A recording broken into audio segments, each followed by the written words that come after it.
juste dingue d'aller jusque-là dans le mensonge et la propagande. C'est pas normal. On peut pas les laisser faire ça avec notre argent en plus, avec l'argent public. Et ensuite, bien sûr, qu'est-ce qu'il va balancer? Il va balancer que, concernant les conflits d'intérêts, l'IHU est financé par Sanofi. Ce qui est totalement faux. Ça, je suis désolé.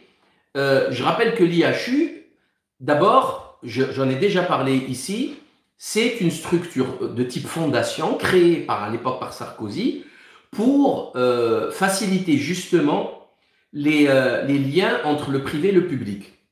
Donc, ils sont obligés de travailler avec de l'industrie. Mais quand on voit sur l'IHU les budgets, on ne trouve pas Big Pharma, on ne trouve pas Sanofi. Là, c'est que de l'État, c'est que de l'argent public.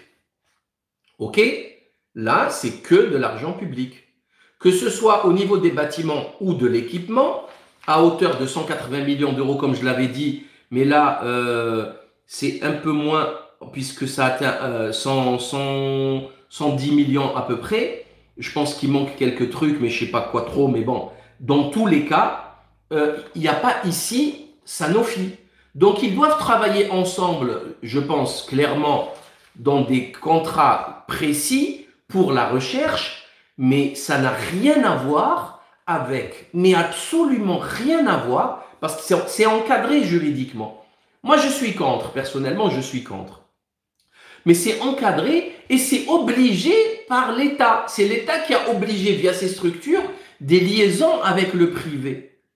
Et je le rappelle, Sanofi a perdu 20% depuis le début de la crise et que ce traitement, il ne coûte rien, il n'est pas breveté, donc il n'a aucun rapport avec Sanofi puisque n'importe quel labo peut fabriquer de l'hydroxychloroquine ou même de la chloroquine d'ailleurs, c'est dans le domaine public, donc c'est faux, c'est totalement faux. Et quand vous tapez le nom de Didier Raoult sur le site transparencesanté.gouv.fr, il n'y a absolument aucun lien d'intérêt, aucun conflit d'intérêt avec Big Pharma, contrairement à une ribambelle de délinquants qui passent dans les médias et qui oublient d'annoncer au public leur conflit d'intérêt avec Big Pharma, comme le stipule l'article L4113-13 du Code de santé publique. Article L4113-13 du Code de santé publique. C'est simple à comprendre. C'est simple. Ils ne le font pas. Ils ne le font jamais. Donc moi, ce que je vous pousse à faire, c'est de signaler systématiquement ces gens, ces délinquants récidivistes, qui méprisent la loi et qui méprisent leur public au point de se comporter de la sorte en ne racontant pas tous les détails de leur magouille derrière les rideaux. Ok ?